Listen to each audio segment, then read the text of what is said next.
تذكر يوما كنت تعانق دمعة الفكر تناجي الله في صبر وترجو رحمة تسري فعاش القلب إخلاصا وصرت تحوم كالطير تحلق في ثقافات وتنهل من ربى الخير ترى ما زلت تذكرها وتذكر روعة الذكر فيهدي القلب ألحانا شذاها يفوح بالصدر ويصفو العلم راقراقا ويسقي دوحة العمر فيمحو الكون ظلمته وتشرق بسمة الفجر.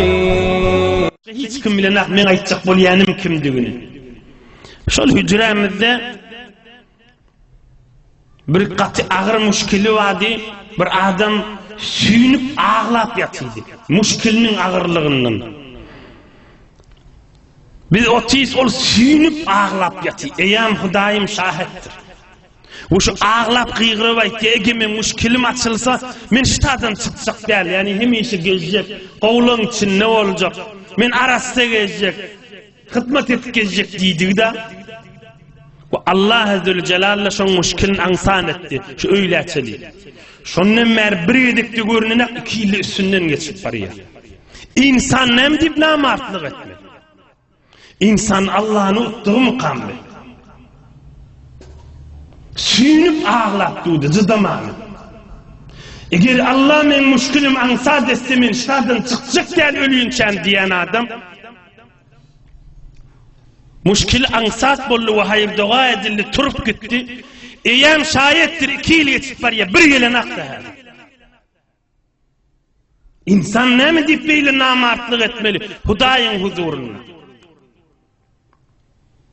İnsan näme diýip namartlyk etmeli Allah'ın huzurunda? İnsan näme diýip namartlyk etmeli Allah'ın huzurunda?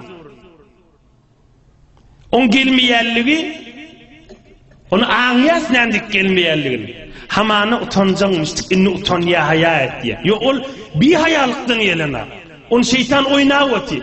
Sen utan, sen barma beýlek diýe. Allah'ın gastyna barma diýdi. Sen näjere barjak diye o müşkülün bada ağlap süýnüp batydın diye. Sen utan barmaga diye. Ola bir haya bolup gelmeli. Hayaty bolsa gelmelki men mun size aýdýan ders alar ýa. Ol bir haya bolup gelmeli. Yüzünün suwuny wurdypdy. Yüzünün azyjyk suw bolsa gelmeli. Inni gelmeli, ağlap gelmeli. Hudaýa men günälerimi meni maaf et, meni bagşla diýmeli. Son Hudaýyň huzuruna barjak ahim. Bugün ölmese erti öljek. Allah'ın gasyna eltiljek, hiç çaresiz. İlyas Peygamberin kavmi şunu yazıp dokam yadıma salla Allah Teala ki ceme size aydeyinip hatta şefsi koydum. İlyas Peygamberin iyidinine getirirler bir de dua etip ahir tapıttırlar. Ey Allah'ın dostu bir horluktan çıkayılın deyiptirdi.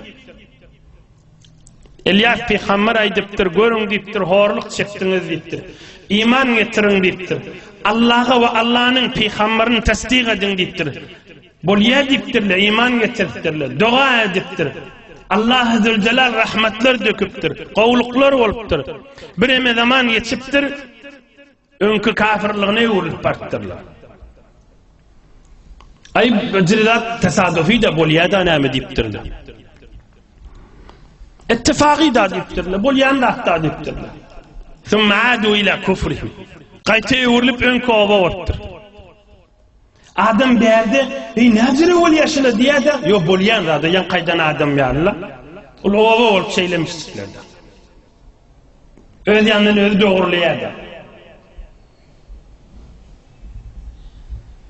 Oham Hazreti İlyas dua ediptir, Hudaýa men şulan arasyndan men dindar diýipdir. Asıl Hazreti İlyas'ın gurrunun ihtilafı ulamalarına şundan meyle. Bir tohur ulamalar aytdiýar, Allah Azze ve Celal Hazreti İlyas'ı şu ovadan çıkardı. Bir tohurlar aytdiýar, şu ovadan uçup gitti asmana gaşyl. Diri we dirgädiginiň gurrunu nişadan başlaýar. Yani Hudaý Taala şu ovadan bular dindirdir Hazreti İlyas'ı. Kaysa ovadan kadrini bilmedik. obadan qowp. Soňram hayır dogasyny alyp, oba meslige düşüp bolçuluk bolanda ýene de oň bilen dikleşip, ay namaz boljakmy, ay aýyrdan şu zatdan diýip Bismillah zady işek, günah işleri etjek, o Allah'ın huzuruna girecek däl, namaz okuyacak däl. Olakon günahlar belli, halkın hakkını yemeller. وتسلط على الملك وقومه عدو فظفر بهم وقتل الملك وزوجته بذلك البستان وألقاهما فيه حتى بليت لحومهما. سبحان الله. Ol kavmin başında başka bir düşman menen jeň meýdany, savaş meýdany girmeli bolupdyrlar. Olar tarapy öýre güýçlümişdir. Elias peýgamberin kavmini qyrana berip, padişany oýan padişaň denanasyny şu bostanyň içinde tutup, öldürüp gömmeni bostanyň içine oklap gaýtypdyrlar. Ýöne etsinki şu ýeriň ýüzünde bostanyň içinde çüýrüp galypdyr. Ve mahşer meydanında da turacaklar da. Ve hemmemiz de mahşerde turacak. Elhamdülillah ona imanımız kamil. Adamın pali, adamın niyeti, dinleyin. Adamın pali, adamın niyeti, içinden aylayan fikri salim olmak gerektir. Hakkı bercay etsen her bir reveşte, hayrını baş edip şerrini sinder diye Allah'ın dostu mahtungul işan aydiyer. Hakkı bercay etsen her bir reveşte hayrını baş edip şerrini sinder diye. Eğer hakkı bitirecek, Allah'ın buyruğunu bitirecek, Hudaýyň radyçylygyny tapjak diýip pälini, niyetini alsaň, mıdam hayrın baş olup, mıdam günahlyň ýuwulyp durar diýipdir. Hayrını baş edip, şerrini sinder. Sinder diýdi şeriň döwer, şeriňi aýrar, günahyny aýrar diýdi. Pälin bir wagtda bir kysgaça görüň aýdyn. Bir wagt bir padşa bir owa bar ýamışdyk. Ýani bir ýaňadan geçip bar ýamışdyk. Ýa-da bir ýaňa düşüpdir da. Ohum ýankyýal bir bagyň kulgesine gonypdyrlar, düşüpdyrlar. Ohum öýesi bagynyň narynyň, enarynyň bişen narlardan ýygyp getirdiler. Bir wezir, wekil, bir nese ýanykiler mundan gönün iýipdirler. Ýöre takamlamışdyr. Padşa ýüregini alypdyr. Bir bag ýöre miwesi gowaýmyň diýipdir. Ýüregini alypdyr. Muny men alaýyn, muny durmasyn diýipdir. Bir bagy mundan alaýyn, muny durmasyn diýipdir. Oňa ýöne doýmandyr häzir anardan, bagyň miwesinden. Getir oğul yine diýipdir ýanky padşa. Yine getiripdir. Nar kakıpdırla, narın çürüktür. O bir nar kakıpdır, ağzı çıkıptır. Nämin bagyny ütgetdiň mi diýipdir padşa. Bagyny esay diýipdir. Sultan diýipdir, bag öňkü diýipdir, sen niýetin harap boldy diýipdir. Öňkü niýetin ýok bolmaly sen diýipdir. Olar kölgelenme niyet bilen ýelleň diýipdir. Sultan niýetin harap boldy sen diýipdir. Näme boldy diýipdir. Adam erde bolsa, hileyde bolsa, himsaýa da bolsa, obagara da bolsa, karment da bolsa, karger da bolsa, işini we gidip bürşünde adamın päl salim bolmak gerektir. İçin salim, nigmat baqa kadrını bilmek. Şimdi nigmat baqa kadrını bilmek näme bolýar?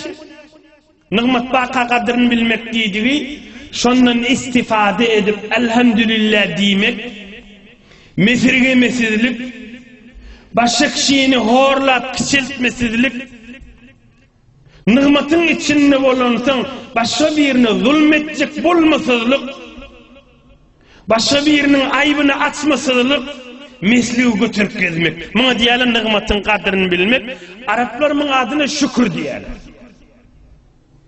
Emmen nıgmat baka, pel harap bolsa ve bir şerigim iki ol tukana çıtırlı bir şerigim.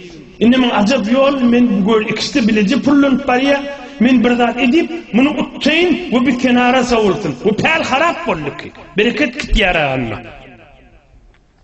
Ya dede dünyadan yetiyor mal bölüşmeli. İçinde doğanın miri. İçinde doğanın miri. Ya erkek ya da nana. Men bir yol gelin onu kenara savup ödüm alayın deyip bir pikri ütküdü verse pel harap boldu bereket ayrıya. Pel harap bollu bereket ayrıya. Şayet malı köfelsin. On malının köfelerliği eyni bir adam olur. Ödü hordur. Yöne dert bulunsun çişiptir. Şu zırıp yöne çiştir. Kanı yoktur. İti yoktur. Yalandan çiştir. On malının kelli yöne çiştir. On bereketi yoktur. Şuna mal kendip de taşının da ağırlanan. İlyas Peygamber'in kavmi elin cihan insaniyete derstir. Allah Zülcelal Hazreti İlyas Peygamber'in oğludun kavlunu tarihte diye 2-3 yıl ot ip kafırgaları görünüp kafırgalarının damarları görünüp gelirdi diye binni Peygamber olup zahmet çekip horluk çıkıp geçiptir. Huday Teala İlyas Peygamber'in nur bereketlerinden bizim üstümüze yağdırsın inşallah.